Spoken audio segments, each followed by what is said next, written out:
c'est vide. Standardroute über DHCP-Ändern, on peut laisser la coche. Après, ça on a vu. Hostname DNS. Hostnamen über DHCP ändern, Hostname etc. Host schreiben, c'est bon aussi. Standardrichtlinie verwenden pour DNS, configuration ändern, c'est aussi, il faut laisser comme ça. Routing, il n'y a rien à changer.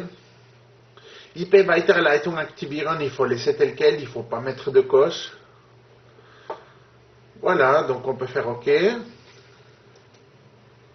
puis maintenant, normalement, dans le firewall, le nom de la connexion devrait apparaître. Aussi un truc, à chaque fois qu'on fait cette étape de configuration de la connexion Internet, le firewall se désactive. Donc on verra, on va retrouver le firewall désactivé. C'est pour ça qu'après, à chaque fois quand on va comment ça s'appelle déjà? À chaque fois qu'on va dans Netzwerkeinstellungen et qu'on fait des modifications, après il faut à chaque fois checker le firewall pour voir s'il est fermé ou pas. Et en fait il sera ouvert, comme on verra, il ne sera pas fermé.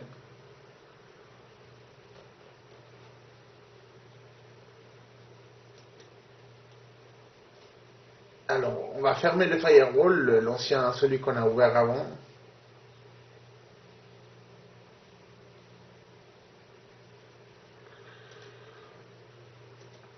On va les fermer. Et en fait, on retournera dans le firewall. Donc, Sicherheit und Benutzer, firewall. Ah ouais, bon là, ça fonctionne parce qu'on vient de... Oui, ok. Mais normalement, le firewall devrait être désactivé. Hein. C'est pour ça qu'il faut toujours faire attention. Hein. À chaque fois qu'on utilise l'outil...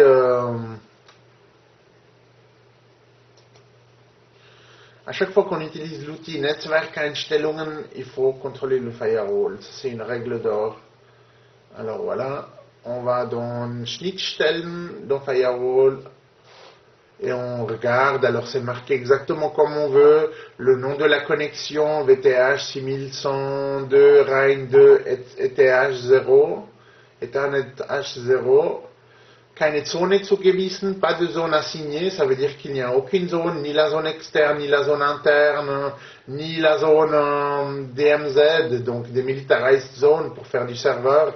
Il n'y a ni aucune des trois zones qui ont été assignées, donc tout est bloqué en inbound, en outbound et en DMZ aussi. DMZ c'est une espèce de serveur, c'est pour installer des serveurs, c'est une espèce de cul-de-sac qu'on met...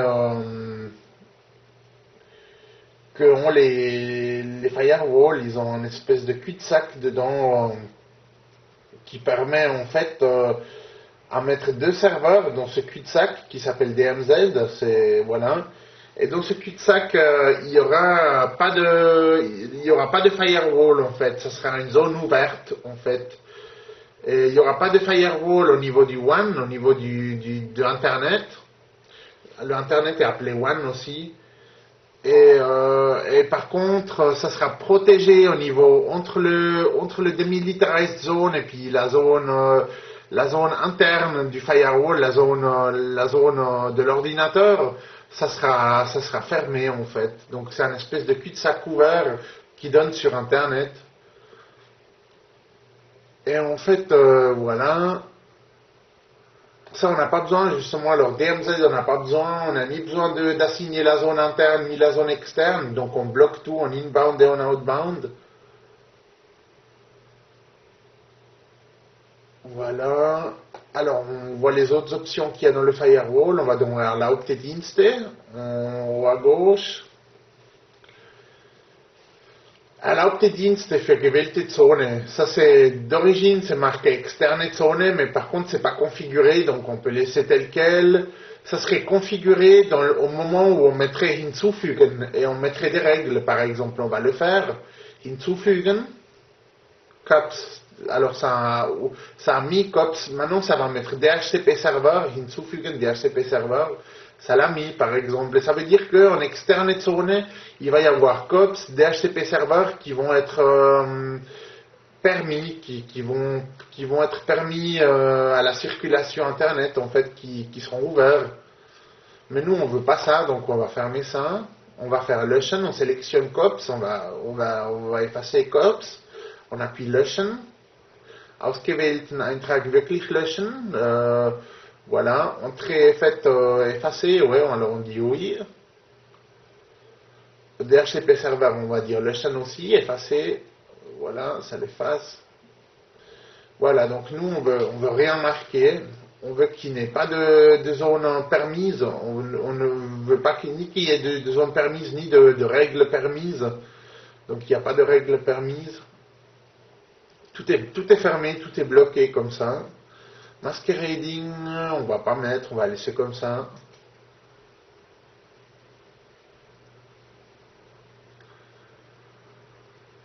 Voilà, là on peut recevoir des messages alertes et tout sur la boîte email, donc il faut marquer le nom des boîtes email, mais nous on le fera pas parce que c'est un petit peu trop compliqué et tout, puis ça sature la boîte email, mais en fait on pourrait le faire, donc c'est vrai que ce serait une idée de mettre l'adresse email dans Internet Zone, des mails Internet Zone, Externet Zone, et puis après on recevrait des messages de sécurité et tout, mais Protokollierung Level, nur kritische Protokollieren, Comme on n'a pas mis d'adresse email, donc on n'aura pas de protocole qui sera fait, mais c'est pas grave.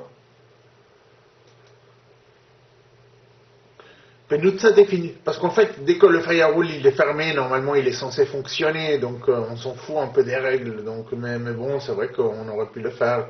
Mais bon, c'est tellement plus compliqué d'indiquer les adresses email et tout, Après, il faut administrer les adresses email pour effacer le contenu et tout, c'est un peu chiant. Mais bon, on pourrait le faire. C'est vrai que si on a des problèmes de sécurité, il vaudrait peut-être mieux essayer de le faire, ouais, pour avoir un protocole. Donc, ensuite, Protokollierung Level externe benutzerdefinierte Regeln. Ça, c'est un endroit où on peut mettre le même genre de règles comme on a vu avant pour COPS et DHCP et tout. Sauf que avec cette interface-là, on peut choisir nous-mêmes quel port on veut ouvrir ou pas.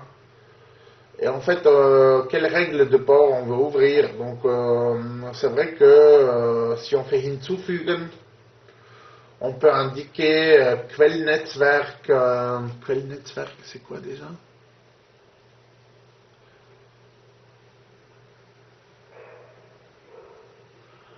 Quellnetzwerk, c'est l'adresse IP du réseau à distance source qui envoie l'information, qui la reçoit. Et puis là, en fait, on peut mettre une adresse IP et tout pour filtrer, pour ne permettre juste et uniquement à cette adresse IP qu'on aura notée sur Quellnetzwerk d'accéder à l'ordinateur. Juste à cette adresse IP là. Et autrement, protocole TCP, UDP, il faut choisir selon le port qu'on veut ouvrir. TCP, c'est plutôt les requêtes entrantes, et puis UDP, c'est plutôt les requêtes sortantes. Et sinon, Quell Zielport, ça, il faut le marquer, justement, c'est pour marquer le port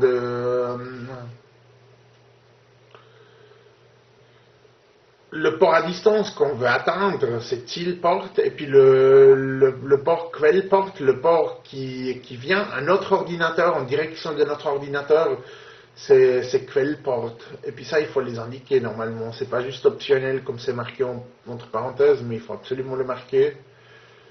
Et voilà. Alors nous, on va faire abbrechen parce qu'on veut pas, on veut pas faire ça.